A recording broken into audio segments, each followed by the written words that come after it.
Hi hello नमस्कार, स्वागत आहे तुमचं आपल्या नवीन एका व्हिडिओ ब्लॉगमध्ये। तर नेहमीप्रमाणे आपले व्हिडिओ हे घरगुतीच आहेत, जास्त काही त्याच्यात दिखावा करण्यासारखं किंवा नाही, जे आहे ते मी तुमच्यासोबत शेअर करत असते आणि त्याला तुम्ही खूप छान असं प्रोत्साहन देता। तर सकाळी सगळ्याच महिलांना प्रश्न पडतो की डब्याला काय करावं। हा प्रश्न मला देखील पडला। म्हटलं वाटाणा आहे तर त्याचा छान असा वाटाणे भात होईल, पण इथे डब्यालाच देण्यासाठी काय नव्हतं तर कुठे वाटाणे भात करत बसता।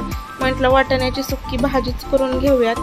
मग थोडी भाजी पुरणार नव्हती, मग जेवढे वाटाणे होते त्याची सगळ्याचीच भाजी करून घेतली आणि त्यानंतर लगेच मला 8 वाजता चपात्यांना बसावंच लागतं चपात्या करण्यासाठी। मी चपात्या करेपर्यंत साईच्या शाळेचं त्याची आजी उरकून देते, कारण की आम्हाला आता उठ बस अशी कामं होत नाहीत। एकदा बसलं की चपात्या भाकरी करूनच घेते। 15-16 चपात्या, 5-6 भाकरी आणि 2 प्रकारच्या भाज्या। तर असा सगळा स्वयंपाक झाला होता आणि त्यानंतर मग जेवण वगैरे नाश्ता झाला। त्यानंतर बाहेर मशीनला देखील पाणी पाजलं आणि खायला टाकलं। त्यांना देखील 2-3 टाईम खायला टाकावं लागतं, जी कुटी असते तीच टाकतो।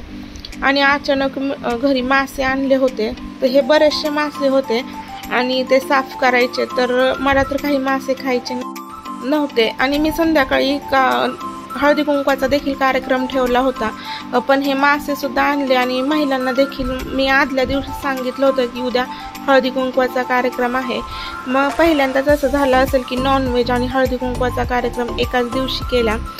तर हे जे सगळं घरातलं काम आवरल्यानंतर कपाट आवरायला घेतलं। जे बाकीचं जे कपड्यांचं कपाट आहे ते आधीच आवरलं होतं, पण जे मेकअपचं जे किंवा पर्स वगैरे ठेवते ते कपाट खूप घाण झालं होतं।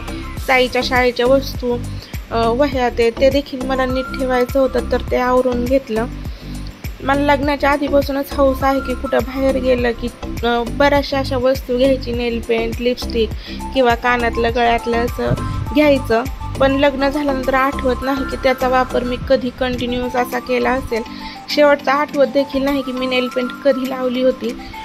तर या इथे गळ्यातलं कानातलं ते देखील आहे, पण हे आता फक्त आवडलं की घ्यायचं। पण कसं होतं ते आता घातल्यावर मला उठतं, त्याच्यामुळे ते देखील नुसतं ठेवून देण्यात आलं। तर त्याचा देखील वापर आता जास्तीत जास्त होत नाही। तर सगळी कामं म्हणजे आवरून घेतल्यानंतर मग घरात डाळिंब होतं ते खायला घेतलं। आधीमध्ये भूक लागल्यानंतर चपाती भाकरी भाजी खायचा कंटाळा येतो, मग असं डाळिंब वगैरे काय असेल तेच खाते। त्यानंतर हे काम असतं मात्र मिस्टरांकडं। नॉनव्हेज अगदी ते छान अशा पद्धतीने बनवतात, तर त्यांनी मी माझं कपाट आवरेपर्यंत इथे मासे मॅरिनेट करून ठेवले होते। आता त्यात काय काय टाकलं ते देखील मला सांगता येत नाही, कारण की मला तेवढे परफेक्ट मासे करता येत नाही। त्यांनी जरी मासे केले किंवा नॉनव्हेजचे काही प्रकार केले तरी भांड्याचा मात्र प्रचंड असा पसारा पडतो आणि तो नंतर आपल्यालाच आवरावा लागतो। तर या इथे म्हटलं संध्याकाळी हळदी कुंकू आहे म्हटल्यावर महिला येणार, त्यामुळे लवकरच स्वयंपाक करावा। तर पपई सुद्धा खूप अशी माझ्या आवडीची आहे, पण ती पण मला खायची नव्हती। तर आता चहा पाणी झाल्यानंतर भाकरी करायला घेतल्या, कारण की मासे करायचं कॉन्ट्रॅक्ट तर मिस्टरांकडेच होतं। लाईट गेली म्हणून चूल पेटवली। चूल पण पहिल्यांदा माझ्याकडून चांगली पेटली असेल, पण लाईट आली, त्यामुळे मग लाईटवर म्हणजे शेगडी आहे त्याच्यावरच भाकरी करून घेतल्या।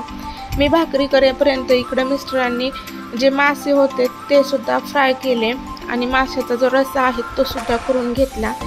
त्यानंतर मग घरातली सगळी साफसफाई मी करून घेतली, भांडी वगैरे घासून, आणि त्यानंतरच महिलांना हळदी कुंकवाला बोलवलं किंवा त्या आल्या। तर अशा पद्धतीने साध्या सोप्या पद्धतीनेच हळदी कुंकू केलं। पहिलं जे वाण आहे ते देवाला दिलं, कारण की देवालाच पहिलं वाण देतात।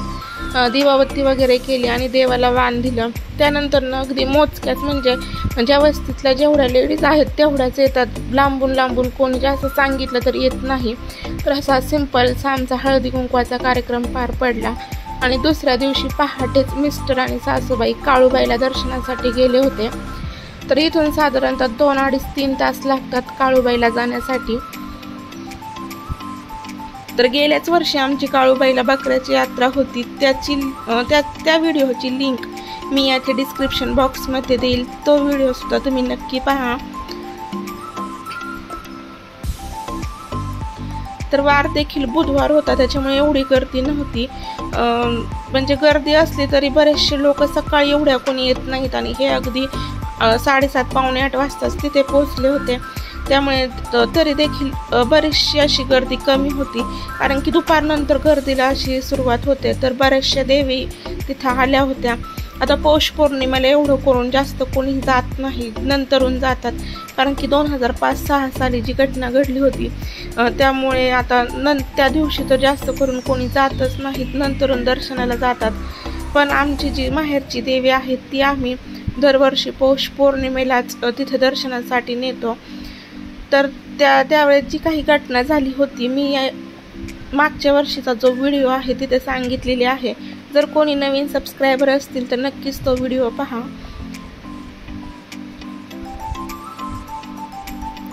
तर आता जे मांडण्या आहेत म्हणजे मांडणीतल्या देव्या तर त्यांना आतमध्ये प्रवेश नाही, तर त्यांना बाहेरूनच दर्शन असतं.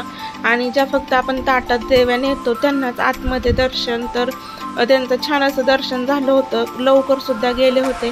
पण खाली येताना मात्र ट्रॅफिक लागलं. बरेचशी लोक उशिराने यात्रेसाठी येतात किंवा त्यांच्या मोठमोठ्या यात्रा असतील तर त्या खाली करतात. तर दुकाने सुद्धा छान अशी सजली होती, कारण की हाच महिना असतो तिथल्या जे दुकानदार असतात त्यांचा सुद्धा, कारण की याच वेळेस तिथं भरपूर अशी गर्दी होत असते. अगदी पोलिसांचा आर्मींचा चोख बंदोबस्त पण होता.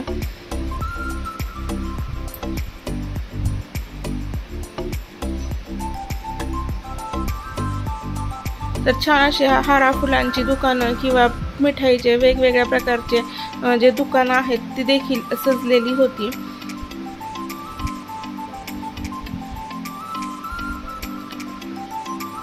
आणि खरंच देवाला गेलं की मन अगदी प्रसन्न होतं. मी घरी होते पण मला करमत नव्हतं. आणि साईसाठी आणि माझ्यासाठी काय खायला आणलं तर ते पहा, स्ट्रॉबेरी, अननस आणि भेळ.